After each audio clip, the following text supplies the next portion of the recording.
고린도전서 6장 19절에서 20절입니다. 너희 몸은 너희가 하나님께로부터 받은 바 너희 가운데 계신 성령의 전인 줄을 알지 못하느냐. 너희는 너희의 것이 아니라 값으로 산 것이 되었으니 그런즉 너희 몸으로 하나님께 영광을 돌리라. 아멘. 사도 바울은 고린도전서 5장 6장에서 고린도 교회 교인들의 도덕적 타락을 꾸짖었습니다. 그리고 그 말미에 인간의 사지를 사르크스와 소마로 구별해서 표현을 했습니다. 우리말 육체로 번역된 사르크스라고 하는 것은 그야말로 호흡이 끝남과 동시에 썩어 문드러질 고기 덩어리, 살, 이 자체를 의미하는 거죠. 그러나 소마라고 하는 것은 영, 혼, 육이 전인적으로 한데 어우러져 있는 인간 존재 그 자체, 또는 인간다운 인간으로서의 인격체 그 자체를 의미하는 것입니다. 우리는 모두 똑같은 형체의 지체들을 갖고 있습니다. 얼굴에 팔 둘, 발 둘 다 똑같이 지체를 갖고 있습니다만은, 그러나 그 지체들의 의미가 다 동일한 것은 결코 아닙니다. 어떤 사람은 이 똑같은 손과 발을 그야말로 썩어 문드러질 고기 덩어리로 사용하는 사람들이 있습니다. 또 반면에 별로 볼품은 없어 보이지만 그러나 진리의 도구로, 주님의 도구로 쓰는 사람들도 있습니다. 그 근본적인 차이는 먼데 있는 것이 아니라 결국 각자 우리 중심의 문제인 것입니다.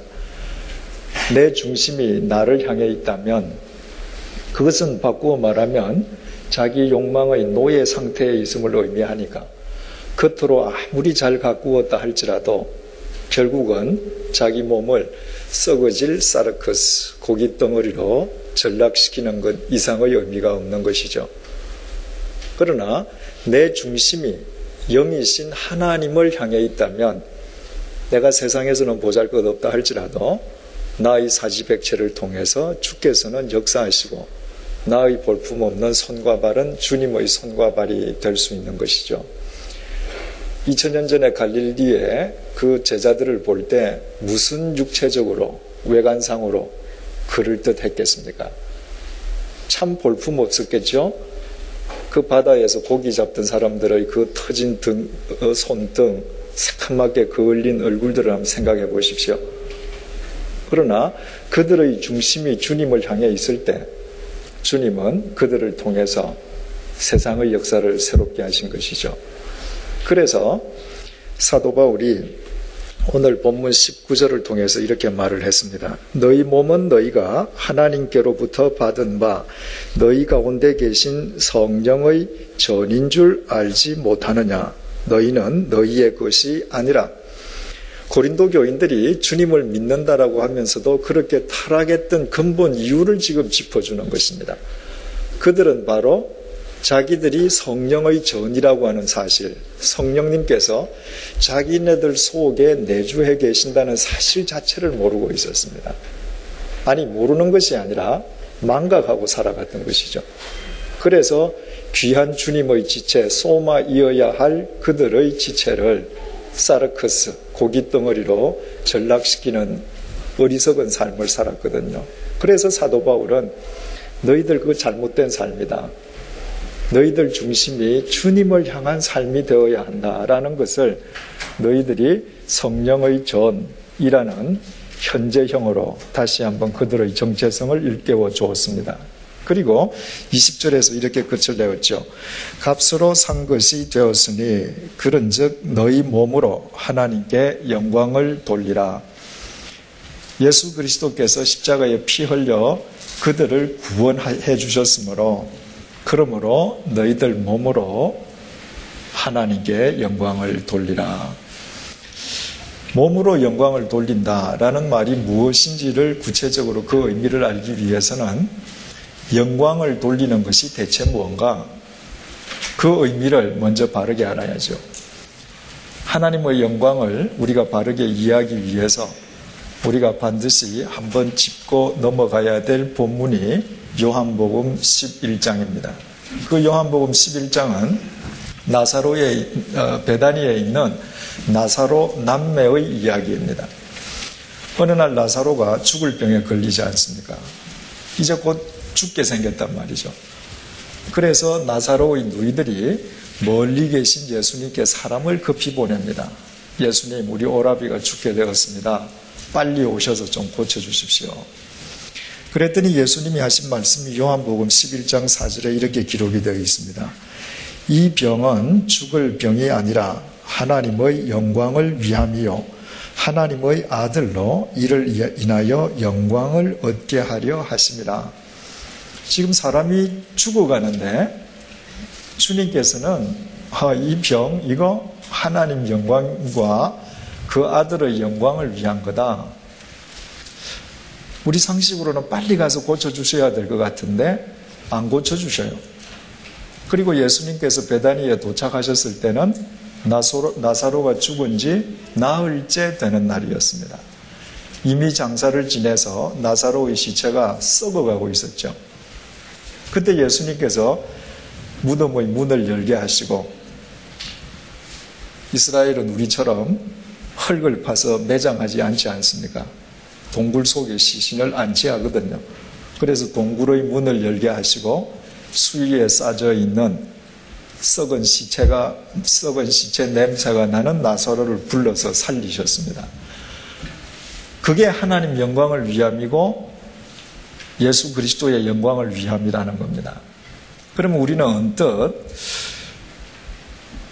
흔히 이 본문을 잘못 이해하는 식으로 이해한다면 우리는 참 마음이 착잡하게 돼요. 천지를 지으신 하나님께서 미물에 지나지 않는 인간을 중병을 주시고 탁 죽여놨다가 나흘 뒤에 와서 살려내시면서 봐라, 너희들 놀랬지? 나는 이런 사람이야. 이런 존재야. 그리고 영광을 받는다면 그 인간과 하나님 사이에 무슨 차이가 있겠느냐 하는 겁니다. 이틀 전에 아드보카트 감독이 내년 1월 달에 전지훈련을 가질 3기 대표 선수 24명 명단을 발표했습니다.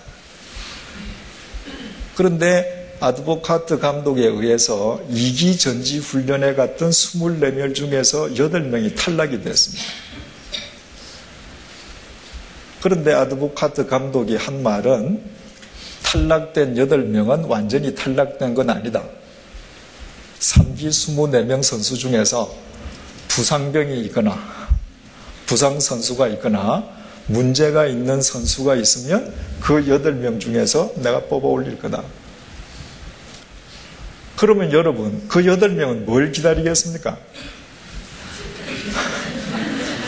그 8명이 그라운드에서 뛰는 영광을 얻으려면 매일 기도해야 돼요. 저 24명 중에 1명 좀 다치게 해주셔요. 그죠? 24명 중에 8명이 불행을 당해야 탈락된 8명이 영광을 얻을 수 있단 말이죠. 오늘 아침에 박지성 선수가 첫 골을 드디어 영국에서 터뜨렸습니다. 영국에 데뷔한 지 133일 만이래요. 그 첫 골을 터뜨려서 박지성 선수가 맨체스터 유나이티드에 좀 더 주전 자리를 확보하는 데 유리한 고지를 점령했을는지도 모르겠습니다. 그런데 그 축구팀의 퍼거슨 감독의 전략이 뭐예요? 윙포드는 2사람밖에 없는데 박지성, 긱스, 호나우두 3선수를 경쟁을 시켜요. 그러면 이 3선수 중에서 2선수가 모든 경기마다 계속 주전으로 나가는 영광을 얻으려면 어떻게 해야 돼요? 1명이 확실하게 중상을 입으면 돼요. 인간 세상에서는 이처럼 내 영광은 남의 불행이 되는 경우가 허다합니다. 남이 실패해야, 남이 불행을 당해야 내가 출세하는 거예요. 그런데 이번에 3기에 24명이 차출이 됐는데 그 24명이 평생토록 대한민국 국가대표 선수가 되는 영광을 누릴 수 있는가? 그렇지 않습니다. 몇 년 후면 그 선수들도 다 탈락이에요. 자, 보세요. 인간 세상에서의 영광은 남의 불행을 전제로 하고 있고 그 영광도 한시적입니다. 잠시 꽃이 피는가 싶지만 열흘 붉은 꽃이 없어요. 언젠가는 또 쓸쓸하게 퇴장해야 돼요. 하나님께서 나사로를 죽여놓고 불행하게 만들어 놓고 당신이 얼마나 위대한지를 싹 보여주시고 봐라 놀랬지 그러면 다른 선수의 부상을 기다리고 불행을 기다리는 인간이나 인간을 불행하게 만들어 놓고 당신을 드러내는 하나님이나 무슨 차이가 있을 수 있어요. 그러니까 여기에서 중병에 걸린 나사로, 죽은 나사로를 두고 이것은 하나님과 아들의 영광을 위함이다 라고 말씀하실 때 그 영광은 인간들이 이해하는 영광과는 차원이 틀리는 영광임을 알게 되죠. 성경에서 하나님과 관련해서 영광이라고 말할 때 헬라말로 독사라고 합니다. 그리고 영광을 돌린다라는 동사를 독사조라고 하는데 그 말에는 세 가지의 깊은 뜻이 있습니다. 첫째 뜻은요, 생각한다는 뜻입니다.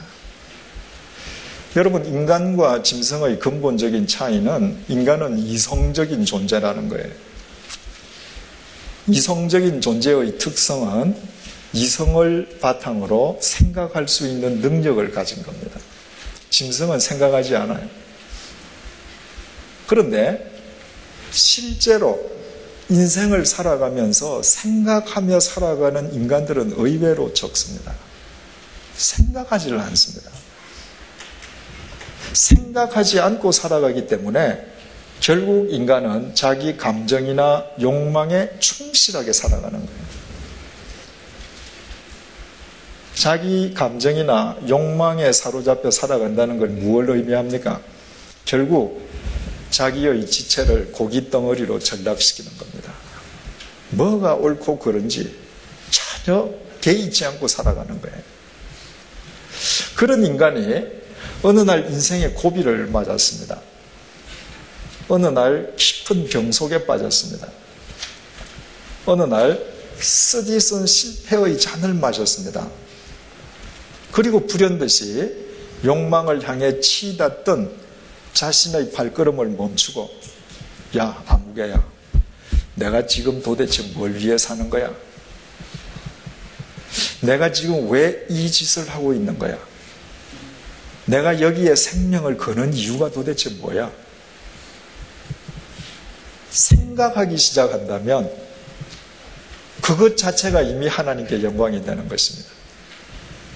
생각하면서 살아가는 자는 적어도 하나님께서 주신 이 귀한 사지백체를 썩어질 고기 덩어리로 의미 없이 버리는 짓은 탈피하기 시작할 수 있거든요. 두 번째로 독사조라고 하는 이 단어의 뜻은 생각하되 반드시 하나님과 같이 생각한다는 것입니다. 더 쉽게 표현하면 견해를 같이 한다는 거예요.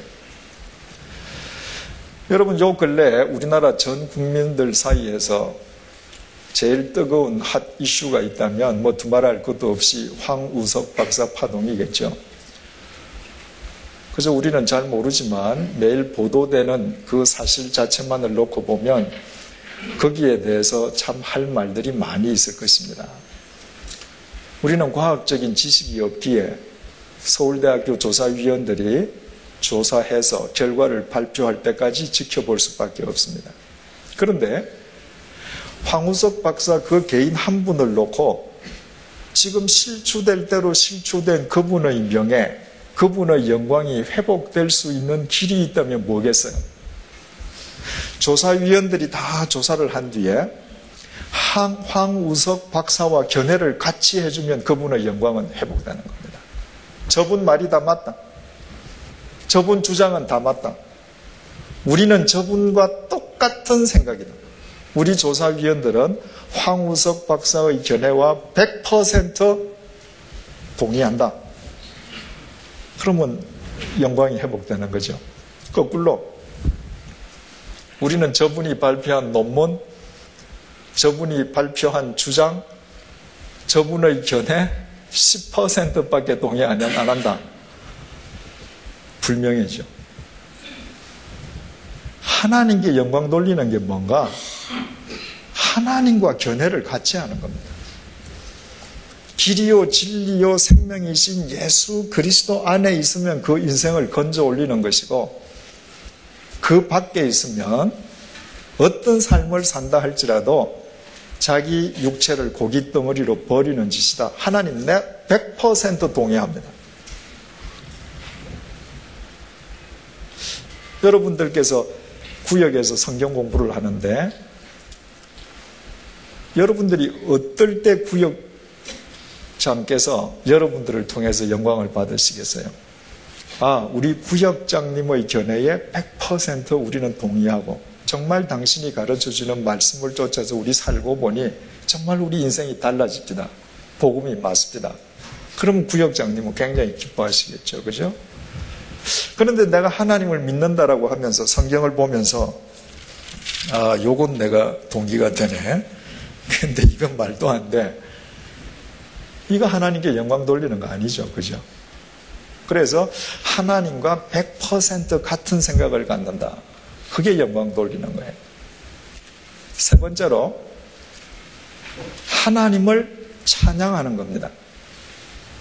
내가 인생을 살아가되 생각하면서 살고, 생각하되 하나님의 말씀에 바탕해서 내가 생각하고 하나님과 100% 견해를 같이 하면서 살아가다 보면 하나님을 찬양할 수밖에 없어요.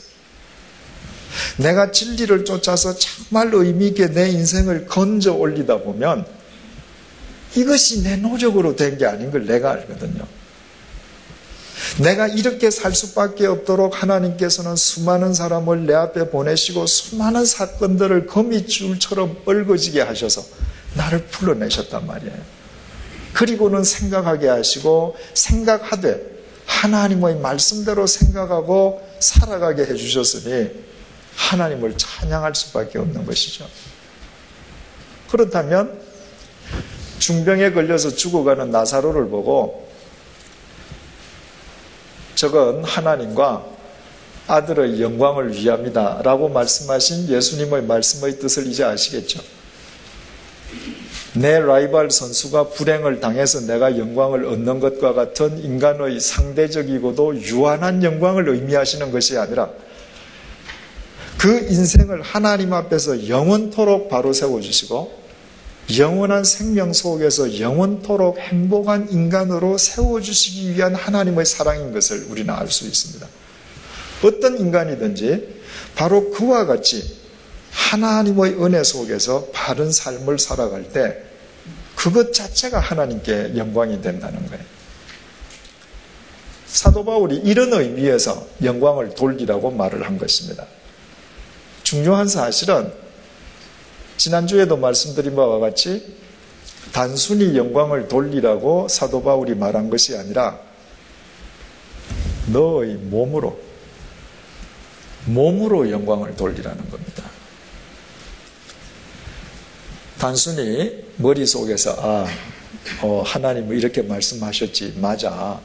내 머릿속에서 동의하는 거로 그치지 말고 내 입으로 하나님 찬양 받으십시오 하고 찬양하는 것으로 그치는 것이 아니라 내 사지백체로 생각하고 하나님의 말씀대로 생각하고 쫓아 행하는 삶을 살라는 겁니다. 아주 쉽게 표현하면 너의 사르크스를 이제까지 썩어 없어질 고깃덩어리처럼 살던 너의 사지를 주님의 지체로 소마로 승화시켜라. 그것이 진정한 하나님을 향한 영광 돌림이 되는 것이다. 지금 바울이 이렇게 얘기하는 겁니다. 열왕기 하에 보면 이세벨이라고 하는 그 아주 나쁜 여자가 나와요. 북이스라엘 남왕국, 북왕국을 다 합쳐서 왕비들 중에 제일 포악한 여자였죠. 그래서 그 남편 아합은 하나님도 알고 하나님도 섬기려고 하는 중심도 있었음에도 불구하고 이 악처로 인해서 아합 역시 이스라엘 역사상 가장 패역한 임금이 됩니다. 이세벨이 어느 정도로 포악했는가 하면 바로 왕궁 옆에 나봇이라는 사람 큰 포도원이 있었는데 아합 왕이 그 포도원을 자기 왕궁에 편입시키기를 원해요. 그래서 나봇을 불러다가 야 나한테 팔아라 그랬더니 나봇이 안 판다고 그랬습니다. 거절을 당한 왕이 밥을 먹으면서 수심에 가득 차 있거든요. 당신 얼굴빛이 왜 그렇습니까? 그게 여차여차해서 내가 그렇다. 그랬더니 이세벨이 하는 말이 당신이 그리고도 왕이요? 나한테 맡기시오. 그러더니 나봇이라는 사람을 모함해서 단번에 쳐 죽여버렸습니다. 그리고는 빼앗아서 자기 왕궁으로 편입을 시켜버렸어요. 그 매사를 그렇게 처리하던 여자입니다. 남편이 죽은 다음에 예후라는 사람이 쿠데타를 일으켜서 이 여자도 비참하게 죽죠. 쿠데타에 성공한 예후가 왕궁으로 들어가는데 마침 이세벨이 2층 창문에서 화장을 하다가 내려다봤습니다. 그 성깔 있는 사람이 쿠데타 장군이 오는데 가만히 있겠어요. 먼저 욕을 한마디 했죠. 그랬더니 예후 장군이 야 너희들 중에 누가 저 사람 죽일래? 그랬더니 평소 그 왕비 제일 측근이던 내시가 이 여자를 들어서 던져서 죽여버렸습니다. 그래서 예후 장군이 자기 앞에서 떨어져 죽은 이세벨 왕비의 시체를 밟고 왕궁으로 들어가서 축하연을 벌였습니다. 한참 축하연이 물어있는데 예후가 가만히 생각을 해보니까 자기가 잘못한 것 같거든요. 자기도 이제 왕이 됐는데 자기도 말로가 어떻게 될지 모르잖아요. 죽은 왕비 예후를 잘해줘야 나중에 혹시 자기 반대자가 집권을 하더라도 자기가 죽었을 때도 잘해줄 거 아니에요. 그래서 얘들아 가서 그래도 명색이 왕비니까 왕비에 걸맞는 장례식을 치러줘라. 그 명령을 받고 부하들이 갔다 왔는데 가니까 이미 이세벨 시체를 개들이 다 뜯어먹었습니다. 그런데 열왕기하 9장 35절이 이렇게 증거합니다. 가서 장사하려 한즉 그 두골과 발과 손바닥 외에는 찾지 못한지라. 정말 무서운 메시지죠. 개가 다 뜯어먹었는데 뭐만 남아있었는가? 머리, 손, 발.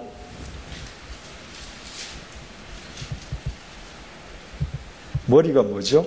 생각한 거. 손발은 뭡니까? 생각이 손과 발을 통해서 나오는 것만 진짜 그 사람 인격을 나타내잖아요. 머리, 손, 발만 남았다고 하는 뜻은 무엇이에요?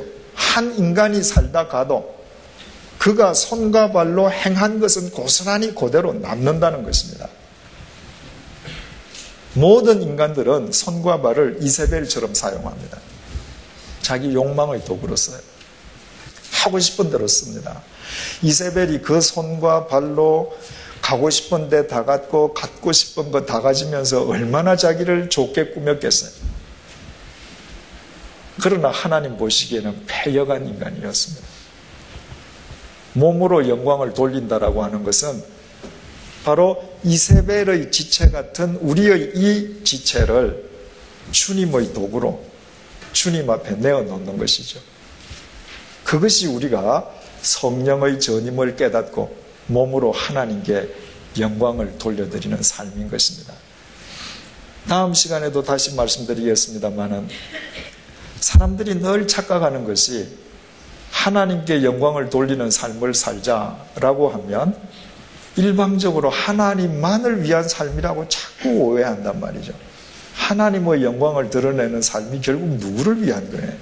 결국 나를 위한 거란 말이죠. 나를 영광되게 하는 거예요. 내 한 사람이 하나님께 영광 안 돌린다고 하나님의 명예에는 아무런 상관이 없습니다. 하나님께 영향을 미치지 않습니다. 그러나 내가 하나님께 영광 돌리는 삶을 살지 아니할 때 나는 치명적이 되는 거예요. 왜? 나는 이거 사르크스로 끝나버리니까. 오늘 저녁은 우리 세례식 또 입교식을 갖는 날이기도 합니다.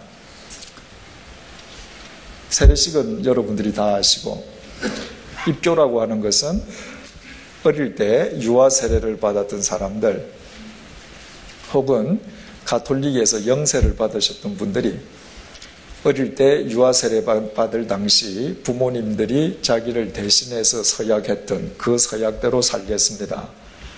또 가톨릭 신자들이 가톨릭에서 영세 받을 때에 서약했던 그 서약대로 살겠습니다 라고 하나님 앞에 다짐하는 예식입니다. 그러니까 다 세례의 연장선상에 있는 것이죠. 세례가 뭐죠? 오늘 이 고린도서를 쓴 사도 바울이 세례를 명쾌하게 정의를 내렸죠. 로마서 6장 3절을 들어보십시오. 무릇 그리스도 예수와 합하여 세례를 받은 우리는 그의 죽으심과 합하여 세례받은 줄을 알지 못하느냐. 세례라고 하는 것은 우리를 위해서 십자가에 돌아가신 예수님과 연합해서 함께 죽는 것이다. 이렇게 표현을 했습니다. 여러분, 옛날 유대인들은 요단강에 가서 세례를 받지 않습니까? 그 세례를 받는다라고 하는 헬라 말 밥티조라고 하는 게 물속에 잠긴다는 말이에요. 내가 강 밑으로 내려가서 물속에 완전히 잠길 때 나의 옛사람은 나를 위해 십자가에서 돌아가신 예수 그리스도와 함께 죽는 것입니다. 옛 삶의 종말을 보하는 것이죠. 어떤 삶? 내 손과 발을 이세벨의 손과 발처럼 사용하던 그 삶을 버리는 겁니다. 그것으로 끝나는가? 로마서 6장 5절입니다. 만일 우리가 그의 죽으심을 본받아 연합한 자가 되었으면 또한 그의 부활을 본받아 연합한 자가 되리라. 물속에 들어갔던 사람이 다시 물속에서 나옵니다. 물속에 들어가서는 어떻게 되죠? 숨을 멈춰야죠. 물속에서 솟아오르는 동안에 새 숨을 쉬고 나옵니다. 그리고는 강 위로 올라와요. 나를 위해서 돌아가셨다가 부활하신 예수 그리스도 안에서 그분으로부터 새 호흡을 얻고 새로운 삶을 위해서 나는 강 언덕 위로 올라오는 것입니다. 바로 이세벨의 손과 발처럼 살던 내가 주님의 지체로 성령의 전으로 다시 올라오는 것입니다. 이미 말씀드린 바와 같이 고린도전서 10장은 출애굽한 이스라엘 백성들이 홍해를 건넌 것 자체를 세례라고 그랬다고 표현했다고 그러지 않습니까? 왜냐하면 홍해를 건너자마자 홍해는 다시 합쳐졌습니다. 옛 애굽의 삶으로 돌아갈 길이 없어진 거예요. 나의 앞에 남아있는 길이 있다면 가나안을 향하는 새 길밖에 없습니다. 그것이 세례란 말이죠. 지금까지 말씀드린 모든 것을 토대로 세례를 정의한다면 이세벨의 손과 발을 버리고 그리스도의 손과 발로 성령의 전으로 살아가기 시작하는 결단의 날이 바로 세례식인 것이죠. 나 혼자만의 결단으로 그것이 되기 때문이 아니라 내 속에 계신 주님께서 나를 도우시고 이끄심으로 그분에 의해서 그분을 힘입어서 그 삶을 사는 것이죠. 역시 사도 바울이 갈라디아서 2장 20절에서 이 세례의 의미를 더 명쾌하고 구체적으로 설명을 했습니다. 내가 그리스도와 함께 못 박혔으니 이제는 내가 산 것이 아니요. 세례는 뭐라고요? 그리스도와 함께 연합해서 죽는 것. 나는 그리스도와 못 박혀서 죽었어요. 이제 내가 산 게 아니에요. 그때 내가 산 게 아니다 할 때 나는 누구예요? 이세벨의 손과 발을 지녔던 나는 더 이상 내가 아니란 말이죠. 오직 내 안에 그리스도께서 사신 것이라.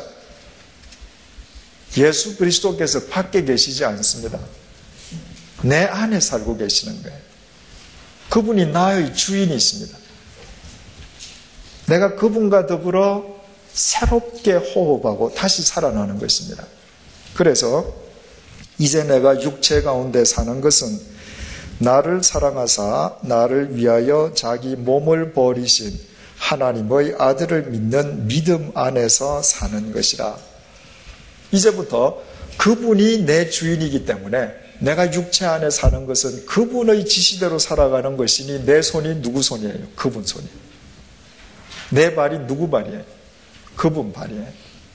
그러니까 나의 이 사르크스가 성령의 전어로 소마로 승화되지 않을 수가 없죠. 예전에 말씀드렸죠. 우리나라 얼굴이라고 하는 이 얼굴은 옛말의 형태가 얼꼴이라고 그랬습니다. 내 속에 내가 어떤 영을 모시고 있느냐가 그 영의 꼴이 내 얼굴을 통해서 드러난다는 것입니다. 내가 그분을 주인으로 모시고 내가 그분의 사지백체가 되어서 살아간다면 우리의 얼꼴이 바뀌지 않겠어요? 제가 책에도 썼습니다만은 수녀님이 화장하지 않습니다. 그런데 세상 어떤 여자보다 피부가 더 좋습니다. 여러분들 화장품으로 아무리 얼굴 가꾸어도 수녀님 피부를 따라갈 수 있습니까? 못 따라가죠. 그분들은 성령의 전으로 살아가기 때문에 얼꼴이 달라지는 겁니다. 여러분도 그렇게 될 수 있어요. 왜? 우리 속에 그분이 계시기 때문입니다. 바로 이 주님을 내가 모시고 살아간다면 우리가 매사에 생각하며 사는 사람이 되지 않겠습니까? 생각하되 하나님과 견해를 같이 하면서 살지 않겠습니까? 내가 하나님을 찬양하는 삶으로 일관할 수 있지 않겠습니까? 입으로뿐만 아니라 나의 삶 자체가 하나님의 영광을 드러내는 삶이 되지 않겠습니까? 바로 그때 이 세상에서 나의 직책이 어떠하냐? 내가 어떤 배경을 갖고 있느냐에 전혀 상관없이 하나님께서 나를 통해서 이 시대의 역사를 정화시켜 가는 것입니다. 아무쪼록 오늘 세례받고 입교하시는 분들, 또 이 자리에 참여하신 모든 교우님들이 그와 같은 귀한 삶을 시작하시는 은혜로운 밤이 이 시간부터 시작되기를 주님의 이름으로 축원드립니다.